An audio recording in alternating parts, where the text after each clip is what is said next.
In order to understand whether fundamental rights can be amended or not, we need to go through several steps, which are like 9 schedule, Shankari Prasad case, Sajjan Singh case, Golaknath, 24th Amendment, finally the Keshav Nanda Bharti case. But before that, we need to understand some articles and their importance.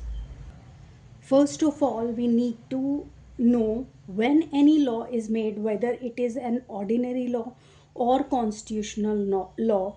Next question comes to mind, whether it is valid constitutionally and where the test lies. For that, Supreme Court under Article 13 Clause 2 does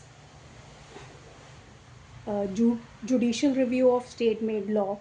If any law challenge in the court, then Supreme Court under Article 13 Clause 2 checks whether it fulfills the requirement of Article 13 Clause 2, which says that state made law, if violate fundamental rights, then it is declared void.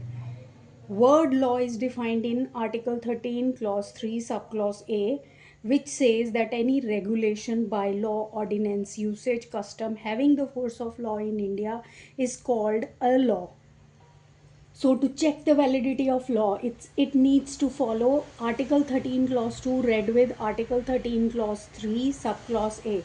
So to be constitutionally valid, a state-made law needs to be aligned or to be consistent with the fundamental right. From here onwards, our topic starts.